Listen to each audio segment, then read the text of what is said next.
আজকে আমি তোমাদের সাথে শেয়ার করব খুবই সুন্দর স্বাদের ভর্তাটা কীভাবে তৈরি করলাম, তা আবার কোনো রকম ঝামেলা ছাড়াই কীভাবে তৈরি করলাম।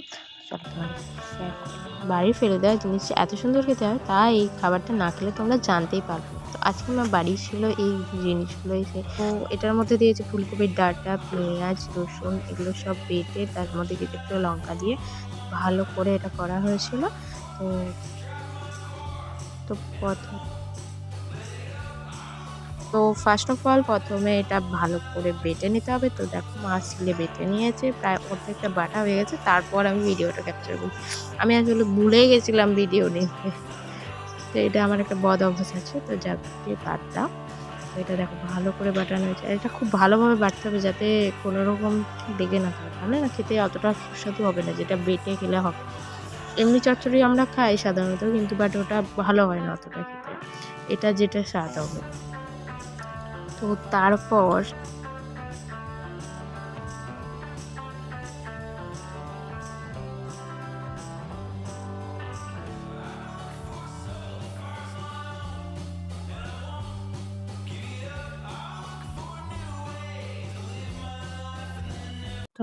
এখানে সবটা কড়াই দিয়ে ভালো করে ভেজে নিই। তার মধ্যে দিয়ে দিচ্ছি লঙ্কা গুঁড়ো সামান্য,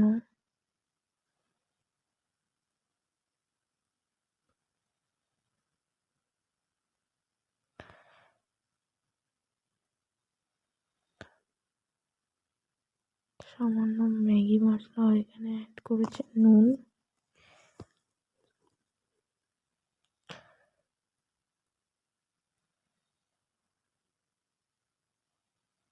জিরা গুঁড়ো,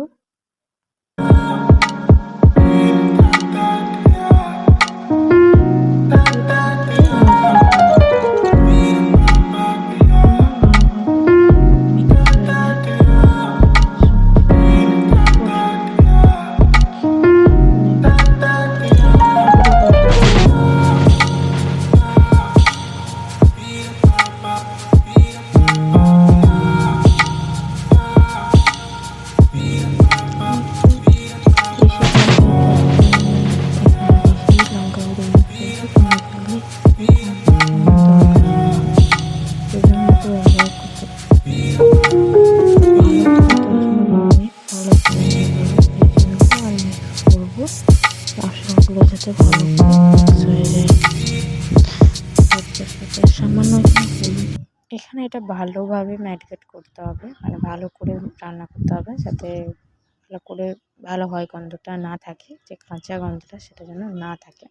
তো সেটার জন্য ভালো করে ম্যারিনেট করে নিচ্ছি না এখানে।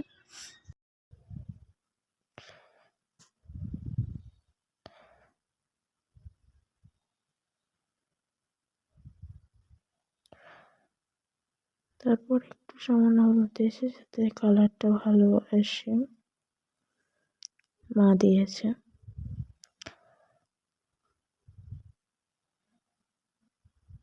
তারপর দিয়েছি এখানে ম্যাগি মশলা,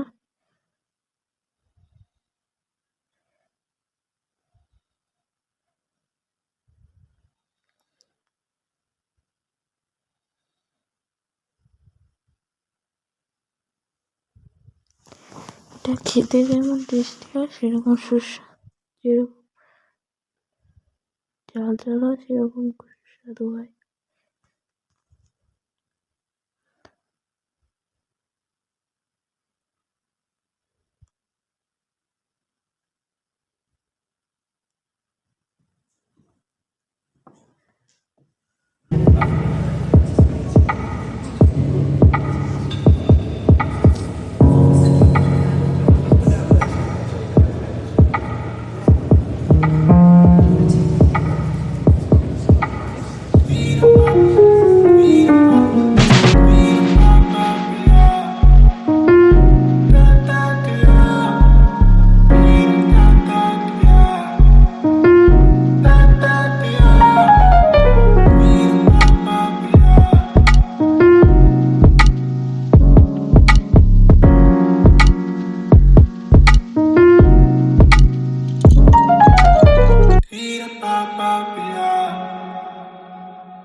দেখো এখানে আমার ভাজা পুরোপুরি প্রায় কমপ্লিট। তারপর এখানে আমি নিয়ে নিয়েছি ভাতের সাথে ভর্তার তরকারি, আর এটা একটা ভাজা।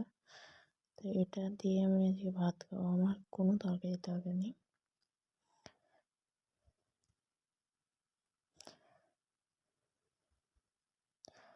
এটা খেতে এতটাই টেস্টি হয়েছিল যে এখনো মুখে লেগে আছে এরকম মনে হচ্ছে।